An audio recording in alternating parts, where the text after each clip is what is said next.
श्रीमद्भागवत चतुर्स्कंद अथ 27वां अध्याय। पुरंजनपुरी पर चंड वेग की चढ़ाई और काल कन्या का चरित्र। श्री नारदोवाच। श्री नारद जी कहते हैं, महाराज, इस प्रकार वह सुंदरी अनेकों नखरों से पुरंजन को पूरी तरह अपने वश में कर उसे आनंदित करते हुए विहार करने लगी। उसने अच्छी तरह स्नान कर अनेक प्रकार के मांगलिक श्रृंगार किए तथा भोजनाद से तृप्त होकर वह राजा के पास आई।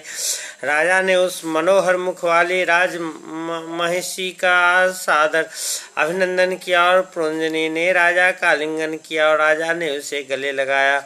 फिर एकांत में मन के अनुकूल रहस्य की बातें करते हुए वह ऐसा मोहित हो गया कि उस कामनी में ही चित्त लगा रहने के कारण उसे दिन रात के भेद से निरंतर बीतते हुए काल की दुस्तर गति को भी कुछ पता न चला। मद से छका हुआ मनुष्य पुरंजन अपनी प्रिया की भुजा पर सिर रखे महामूल्य शैया पर पड़ा रहता। उसे तो वह रमणी ही जीवन का परम फल जान पड़ती थी। अज्ञान से आवृत हो जाने के कारण से आत्मा अथवा परमात्मा का कोई ज्ञान न रहा। राजन इस प्रकार कामातुर चित्त से उसके साथ विहार करते करते राजा पुरंजन की जवानी आधे क्षण के समान बीत गई। प्रजापति उस पुरंजनी से राजा पुरंजन के 1100 पुत्र और 110 कन्याएं हुई, जो सभी माता पिता के सुयश बढ़ाने वाले और सुशीलता उदारता आदि गुणों से संपन्न थी।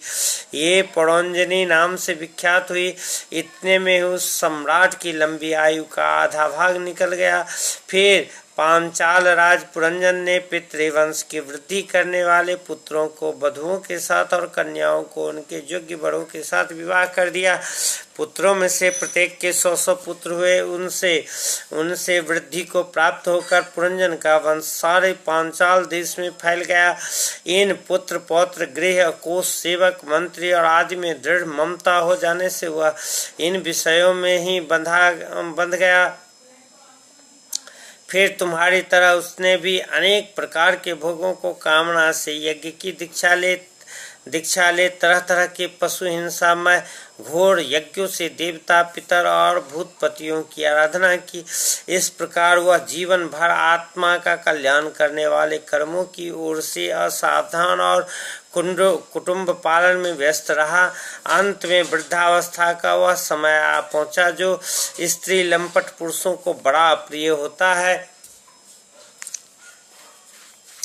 राजन, चंड वेग नाम का एक गंधर्वराज है। उसके अधीन 360 महाबलवान गंधर्व रहते हैं। इनके साथ मिथुन भाव से स्थित कृष्ण और शुक्ल वर्ण की उतनी ही गंधर्व भी है। ये बाई से चक्कर लगाकर भोग विलास की सामग्रियों से भरी पूरी नगरी को लूटते रहती है।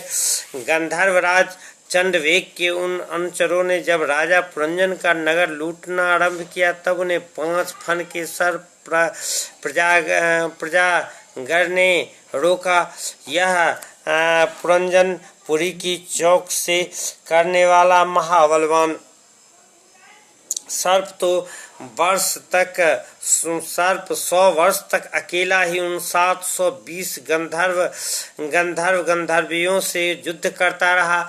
बहुत से वीरों के साथ अकेले ही युद्ध करने के कारण अपने एकमात्र संबंधी प्रजागर को बलहीन हुआ देख राजा पुरंजन को अपने राष्ट्र और नगर में रहने वाले अन्य बांधवों के सहित बड़ी चिंता हुई। वह इतने दिनों तक पांचाल देश के उस नगर में अपने दूतों द्वारा लाए हुए कर को लेकर विषय भोग में मस्त रहता था। स्त्री के वशीभूत होने के कारण इस अवश्यंभवी भय को उसे पता ही न चला। बहिष्मती इन्हीं दिनों काल की एक कन्या वर की खोज में त्रिलोकी में भटकती रही। फिर भी उसे किसी ने स्वीकार नहीं किया। वह काल कन्या जरा भी भाग्यहीना थी, इसलिए लोग उसे दुर्भगा कहते थे। एक बार राजऋषि पुरु ने पिता को अपना यौवन देने के लिए अपनी इच्छा से उसे वर लिया था। इससे प्रसन्न होकर उसने उन्हें राज्य प्राप्ति का वर दिया था। एक दिन वे ब्रह्मलोक से पृथ्वी पर आया तो वह घूमती घूमती मुझे भी मिल गई। तब मुझे नैष्ठिक ब्रह्मचारी जानकर भी कामातुर होने के कारण उसने बढ़ना चाहा। मैंने उसकी प्रार्थना स्वीकार नहीं की। इस पर उसने अत्यंत कुपित होकर मुझे यह दुस्सा शाप दिया कि तुमने मेरी प्रार्थना स्वीकार नहीं की, अतः तुम एक स्थान पर अधिक देर न ठहर सकोगे। तब मेरी ओर से निराश होकर उस कन्या ने मेरी सम्मत से यवनराज भाई के पास जाकर उसका पति रूप से वरण किया और कहा, वीरवर, आप यवनों में श्रेष्ठ है। मैं आपसे प्रेम करती हूँ और पति बनाना चाहती हूँ। आपके प्रति किया हुआ जीवों का संकल्प कभी विफल नहीं होता। जो मनुष्य लोक अथवा शास्त्र के दृष्टि से देने योग्य वस्तु का दान नहीं करता और जो शास्त्र दृष्टि से अधिकारी होकर भी ऐसा दान नहीं लेता, वे दोनों ही दुराग्रही और मूढ़ है। अत्यंत सोचनीय है भद्र, इस समय मैं आपकी सेवा में उपस्थित हुई हूँ। आप मुझे स्वीकार करके अनुग्रहित कीजिए। पुरुष का सबसे बड़ा धर्म दीनों पर दया करना ही है।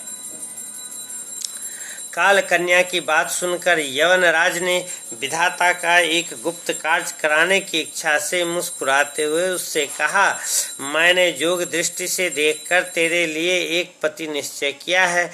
तू सबका अनिष्ट करने वाली है, इसलिए किसी को भी अच्छी नहीं लगती और इसी से लोग तुझे स्वीकार नहीं करते।